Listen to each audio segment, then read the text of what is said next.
घरोघरी मातीच्या चुली या मालिकेच्या 3 मार्चच्या भागामध्ये आपण आता ज्या गोष्टीची वाट पाहत होतो ती गोष्ट झालेली आहे. धूमधडाक्यात जानकी ऋषिकेशच्या एंट्री नंतर सारंग ऐश्वर्याचं थोबाड फोड फोड सुमित्राने फोडलेलं आहे. कारण खूप मोठा सत्याचा उलगडा झालाय. आत्तापर्यंत जानकीने ढकललं हे सगळं सत्य ऐश्वर्या ओरडून ओरडून सांगत असताना आता खूप मोठा गौप्यस्फोट करत नाना आणि सुमित्राने ऐश्वर्या आणि आता सारंग यांची बोलती साप बंद केले. एक नाही तर 10-12 मुस्काटीत मारत ऐश्वर्या आणि सारंग यांना आता सुमित्राने जवळ हक्कलपट्टी करून लावलेला आहे. आणि जानकी आणि ऋषिकेश यांना लक्ष्मीच्या पावलांनी घरात घेतलंय आणि त्यामुळे सारंगचे पण डोळे उघडलेत. ऐश्वर्याचं जबरदस्त दुसरे कारस्थानं समोर आलेत. हे सगळं कसं घडलंय, काय घडलंय? ऐश्वर्या सारंगचं कारस्थान ऐश्वर्याने केलेले आत्तापर्यंतचे सगळ्या कशा पद्धतीने सगळ्यांच्या समोर आल्यात आणि जबरदस्त एपिसोडमध्ये आपण ज्या क्षणाची वाट पाहत होतो तो कसा आलाय सगळं व्हिडिओमध्ये पाहू. इकडे ऋषिकेश आणि जानकी या दोघांना छानपैकी सन्मानाने फेटा वगैरे बांधून आता जानकी नऊवारी नेसून घरामध्ये निघालेले असतात आशीर्वाद बंगल्याच्या दिशेने. सुमित्रा खूप अधीर झालेली असते. कुठे आहे जानकी? कुठे राहिली जानकी? अजून का नाही आली? यावरती आता इकडे अवंतिका सांगायला लागते, खरं सांगू का आई, तर तुम्ही म्हणत आहात की जानकी कुठे राहिली, जानकी का नाही आली, पण खरं सांगायचं तर तुम्ही जानकी वहिनींपेक्षा जास्त ऋषिकेश दादांची वाट पाहताय ना. यावरती सुमित्रा म्हणते, हो ग, तुझं म्हणणं बरोबर आहे. कधी एकदा ऋषिकेश आणि जानकी हे दोघ जण घरी येत आहेत असं मला झालेलं आहे. यावरती सुमित्राला आता अवंतिका सांगायला लागते, ते दोघं जण घरी येतील, पण त्याआधी तुम्ही काहीतरी खाऊन घ्या बरं. असं तुम्ही स्वतः जर का उपाशी राहिलात ना तर तुम्हाला खूप त्रास होईल. यावरती सुमित्रा म्हणते, नाही, घरची लक्ष्मी जोपर्यंत घरामध्ये येत नाहीये ना तोपर्यंत मी काही खाणार नाहीये. असं म्हटल्यावरती मग मात्र इकडे सारंग येतो आणि हे काय, ही तर सगळी जय्यत तयारी सुरू दिसती आहे. आणि तो म्हणतो, घरची लक्ष्मी? कोण घरची लक्ष्मी? ती जानकी. अगं तिनेच तर आम्हाला बर्बाद केलेलं आहे ना.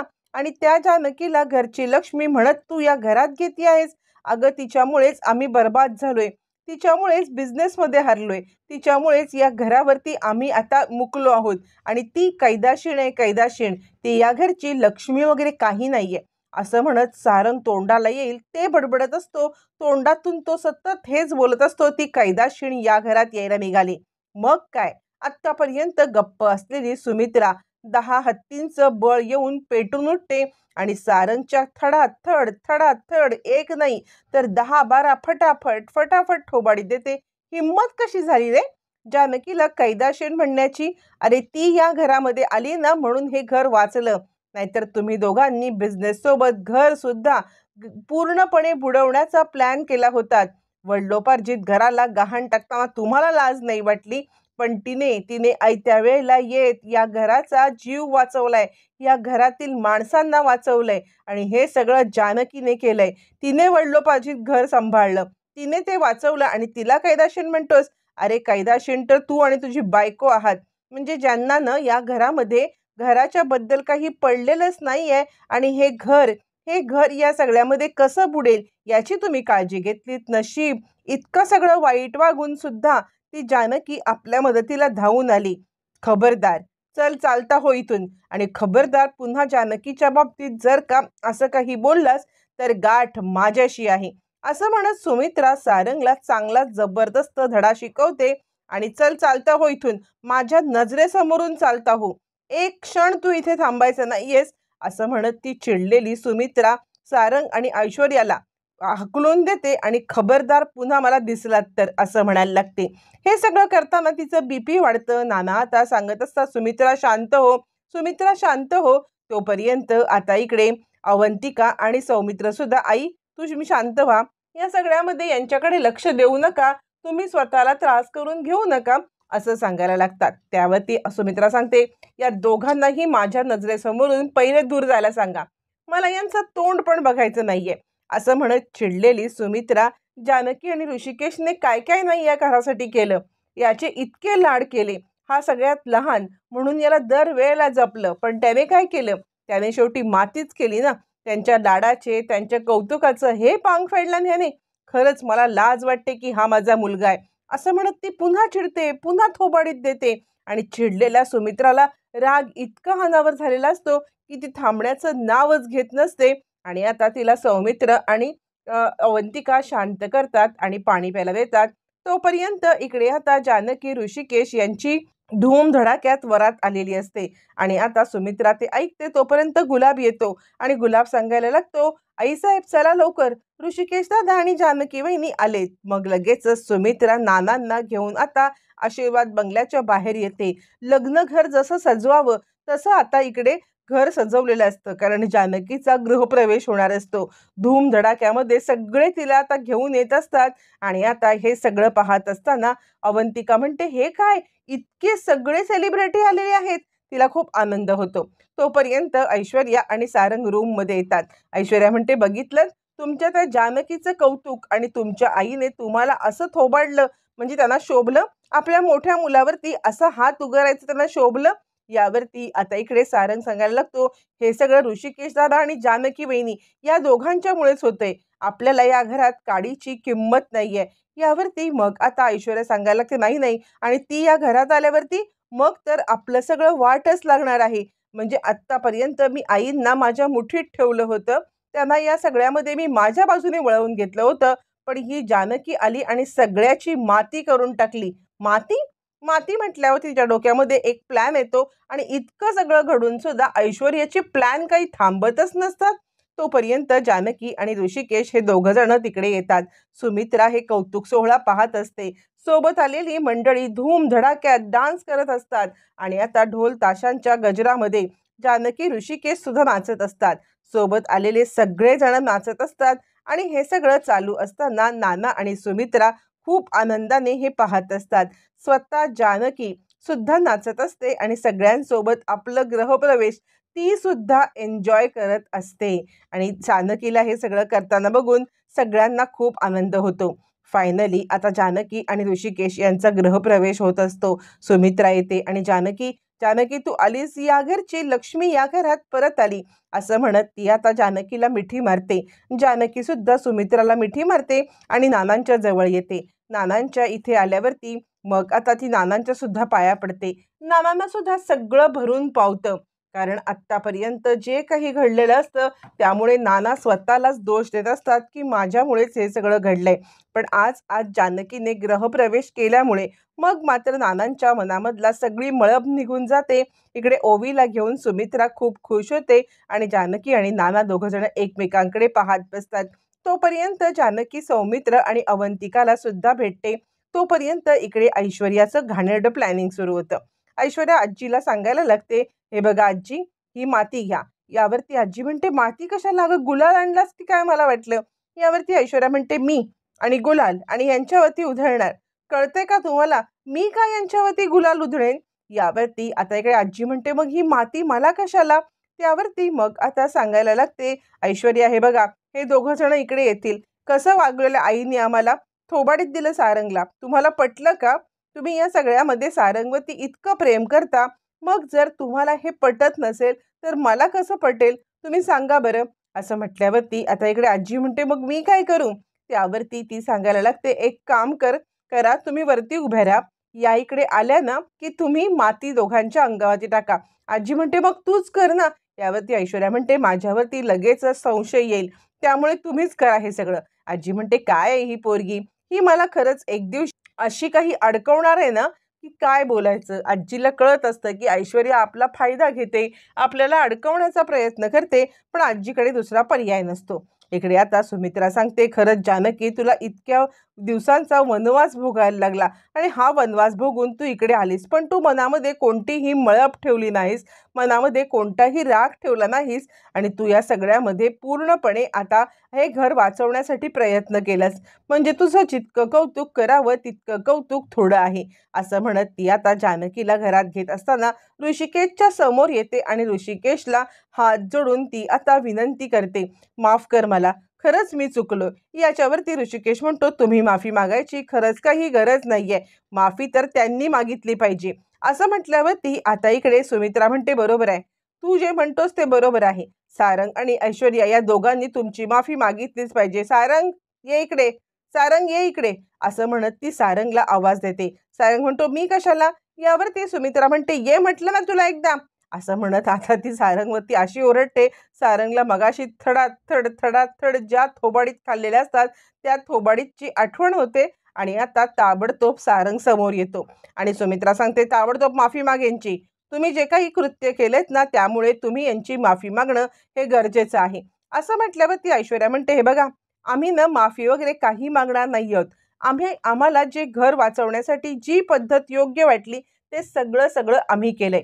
त्यामुळे माफी मागणार नाही आम्ही, कारण काहीही झालं तरी आमची चूक आहे असं आम्हाला वाटत नाहीये. हे घर वाचवण्यासाठी जीवाच्या आकांताने जे काही करता येईल ते करण्याचा प्रयत्न केला. आमची पद्धत भले चुकली असेल पण तरी सुद्धा आम्ही माफी मागणार नाही. असं म्हणत ऐश्वर्या 3 ताड बोलत असताना जानकी तिच्या समोर येते. जानकी समोर आल्यावरती तिला सांगायला लागते मी म्हटलं होतं ना की मी या घरामध्ये वाजत गाजत येणार. तुझ्या नाकावरती टिचून ढोल ताशांच्या नगरामध्ये मी या घरात वाजत आलेली आहे. तू मला जे कॉईन दिलं होतंस ना त्याच वेळेला तुला सांगितलं होतं की या कॉईनला मी जागणार, कारण हे कॉईन माझ्या माथ्यावर लागल्यामुळे त्याला हळद कुंकूने ते भरलं होतं आणि ते कॉईन माझ्यासाठी लक्ष्मी झालं होतं. आज लक्ष्मीच्या पावलांनी मी या घरात आलेली आहे. कसं आहे ना, जे वाईट करतात ना त्याच्यासोबत वाईटच होतं आणि चांगल्यासोबत चांगलंच. त्यामुळे ऐश्वर्या या सगळ्यामध्ये आता तुझे वाईट दिवस सुरू झालेले आहेत आणि माझे चांगले. असं म्हणत ती आता ऐश्वर्याला चांगलीच फटकारते.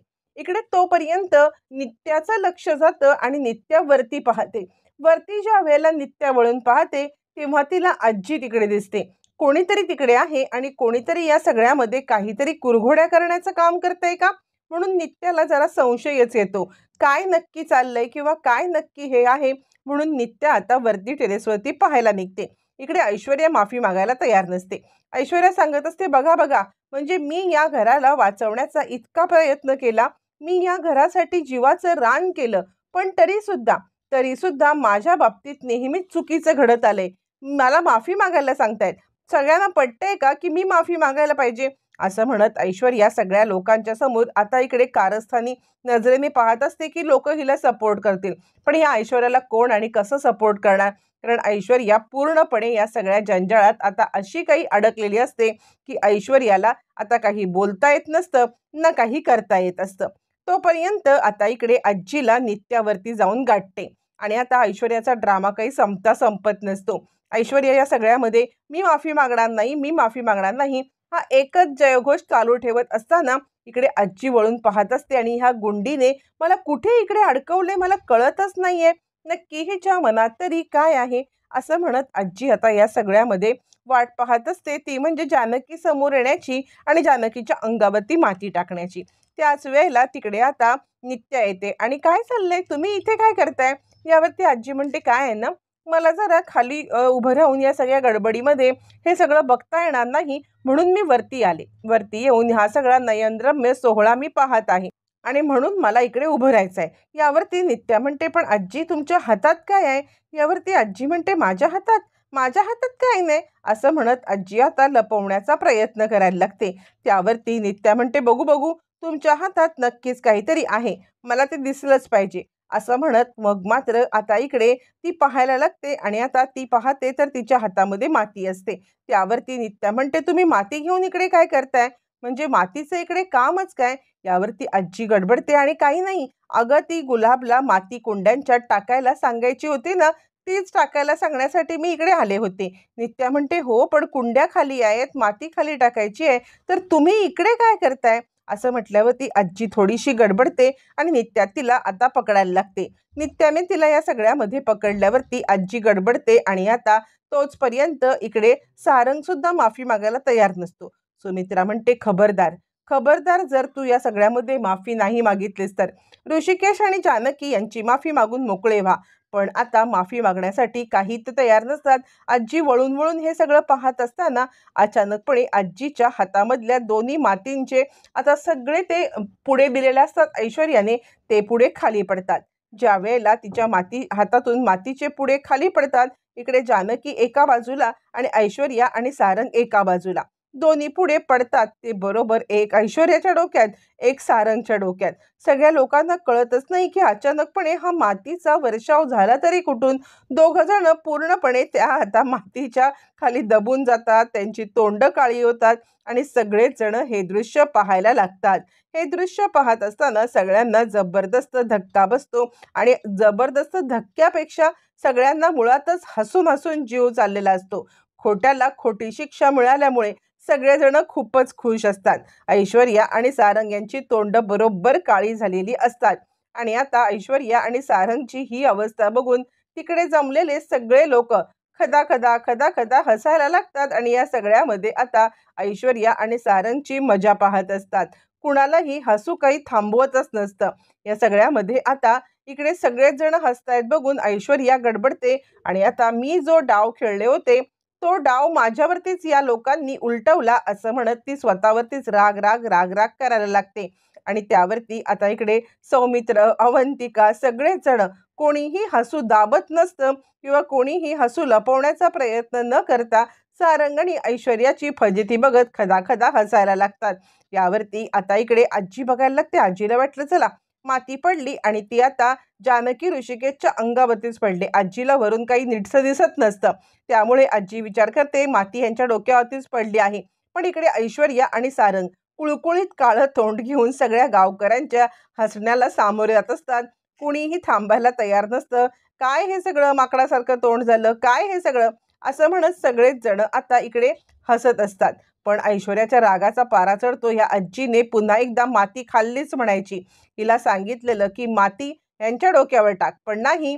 आजीला या सगळ्यामध्ये काहीच गोष्टी कळत नाहीत आणि सारंगला तर मुळातच माहीत नसतं की ही माती आली तरी कुठून. हा ऐश्वर्याने असा काही प्लॅन केलाय याची त्याला बिचारायला कल्पनाच नसते. तोपर्यंत आता इकडे आजीकडे रागारागाने ज्या वेळेला ऐश्वर्या पाहत असते, आजी म्हणते अहो ते काय झालं माहितीये का, इथे कुंडीमध्ये मी माती टाकत होते. ज्या वेळेला कुंडीत माती टाकत होते ना त्यावेळेला अचानकपणे माझा तोल गेला आणि ही सगळी माती खाली पडली. मला कळलंच नाही कशी खाली पडली. जानकी अगं मी मुद्दाम नाही हं केलं.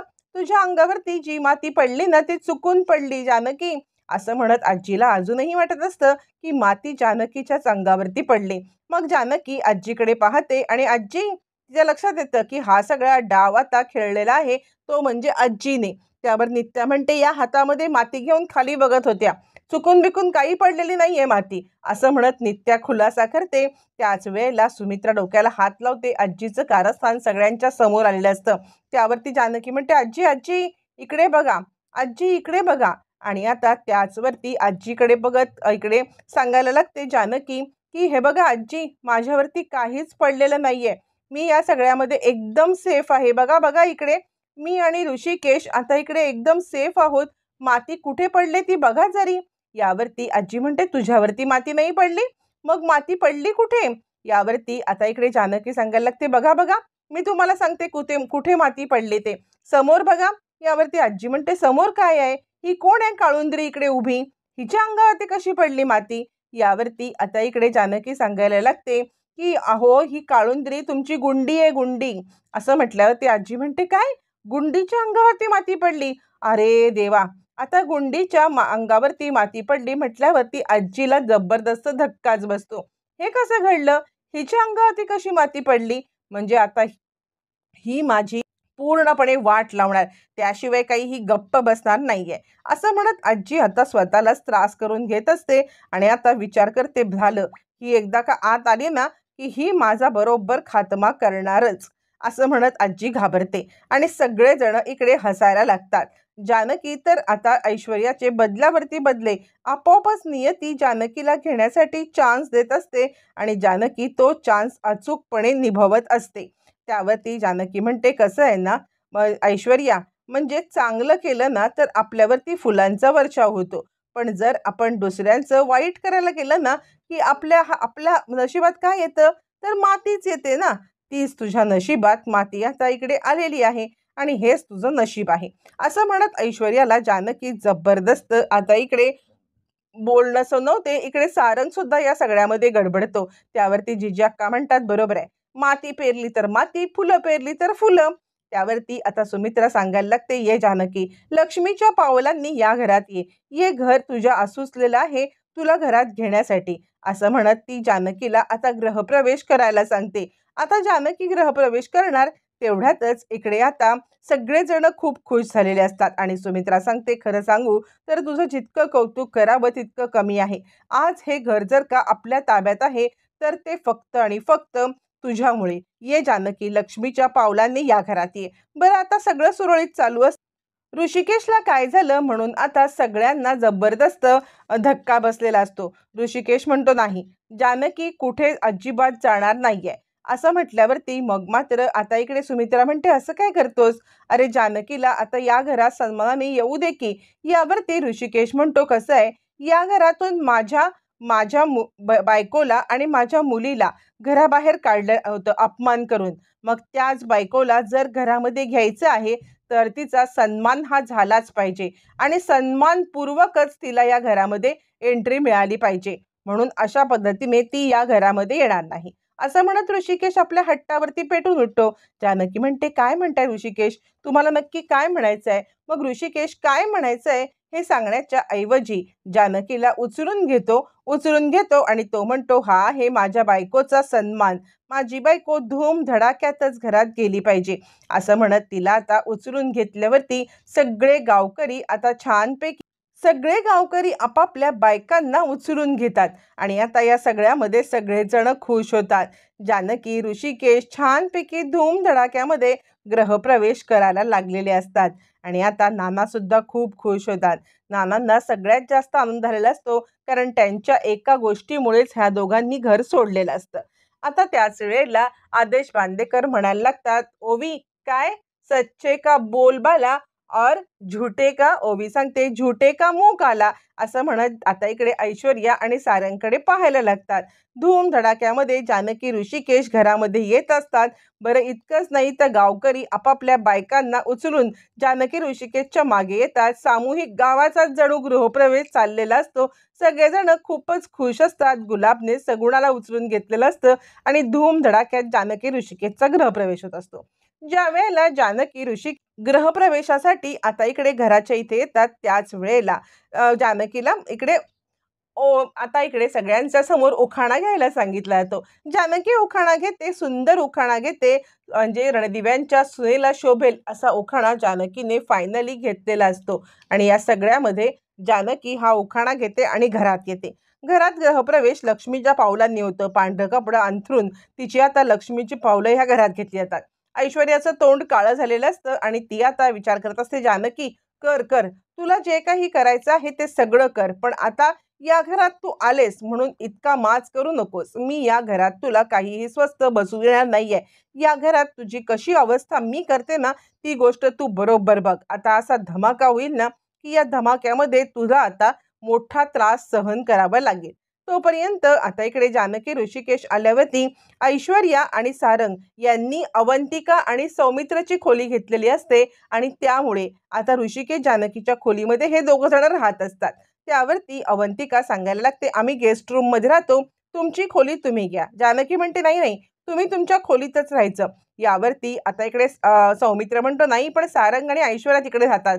त्यावरती जानकी म्हणते, मी दरवेळेला म्हणते ना की जिथली गोष्ट ही तिथेच जायला पाहिजे. अवंतिका म्हणते, म्हणजे काय वहिनी?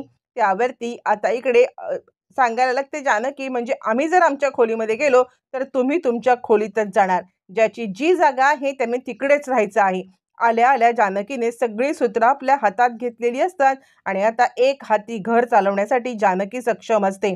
सगळ्यात महत्त्वाचं पाऊल म्हणजे ऐश्वर्या आणि सारंगला त्यांच्या खोलीतून घराबाहेर काढणं हे जानकीने उचलत दाखवून दिलेलं असतं की काहीही झालं तरी ऋषिकेश या घराचा मालक, मी या घराची मालकीण आणि हे घर माझ्याच तालावर नाचणार. जानकीची ही ॲक्शन तुम्हाला कशी वाटली कमेंट करून नक्कीच कळवा.